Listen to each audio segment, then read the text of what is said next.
Connor, let's talk coral restoration. What can you tell me about it? What is it? I'll talk about this all day and night long. This is one of my favorite projects that we're working on. Just like a lot of other projects, really the efforts, the initiatives of what we're doing is kind of right in the name. What we're setting out to do is partake in different initiatives, different groups and organizations who are helping to restore the coral reefs of our world. Awesome. That's really what it is, yeah. Really cool. So what technology are you using to accomplish this really pretty cool, pretty hefty objective? How are you doing this? Yeah, for sure. So a couple of approaches. One is just helping to restore the natural coral reefs that are already out there. Okay. There's a few different ways we can do that, and one of those is literally applying steel metal frames in different locations of a coral reef, applying a low, about 2.3 volts of electricity. And what that does actually is it helps the coral withstand bleaching. If you've ever heard of coral bleaching, it's when the local water temperatures rise just above what the coral is used to and what the coral can live off of, and then that coral will then bleach and die. And so if we can apply a small voltage of electricity, it actually helps the coral not only withstand that, but grow 4 times stronger and 4 times faster.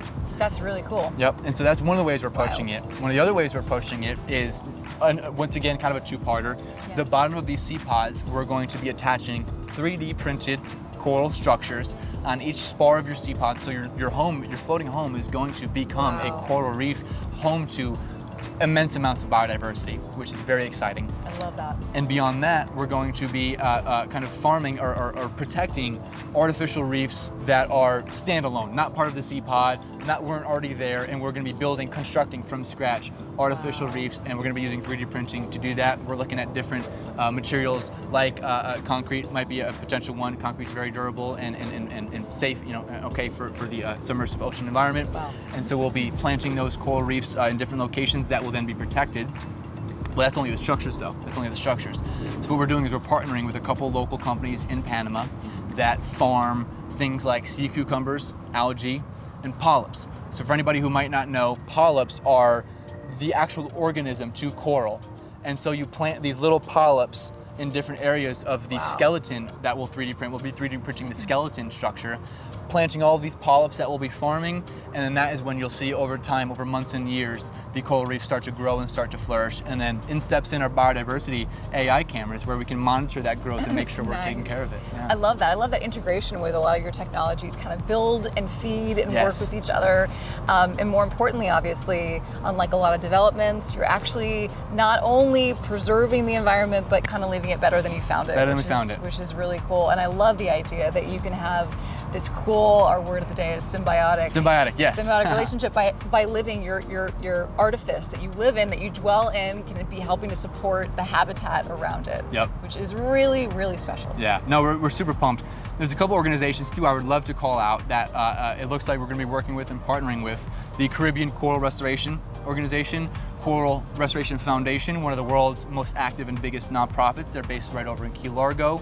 And I mentioned a couple local polyp farming partners in Panama we're going to be working with, all really with this initiative, with efforts to start working in the Caribbean environment, but then start expanding out beyond the Caribbean environment, where we can not only partake and help restore the coral reefs off the east coast and west coast of Panama, where we're located, our headquarters is located, but then take it beyond that, take it all throughout the Caribbean and take it around the world. And then world domination of coral reefs. Of coral reefs, yeah. Sorry to clarify that. That is really amazing. I imagine you, again, need a lot of really talented people to maybe help out on this initiative. Who are you looking for specifically, and how can they get involved? Yeah, so specifically, just because we're already working with some partners does not mean there's not room for other partners. So if you're a nonprofit or an organization involved in coral restoration, we urge you to reach out to us, because we're always eager to just expand this kind of a consortium, I'll use the word consortium, of nonprofits and for-profits that are all helping to restore coral reefs in our world and in our Pacific and Atlantic oceans. But now specifically drawn to talent, if you're a 3D print specialist, if you're an architect or a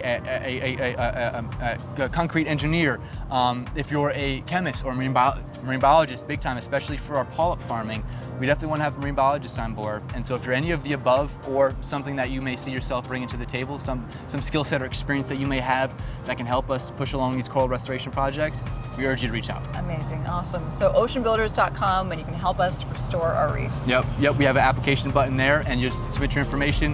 Our CEO, myself, we're always coming through new responses, new submissions, and we'll set up a meeting with you and see if it's a good fit to be a part of the team. Awesome, really cool. Cheers.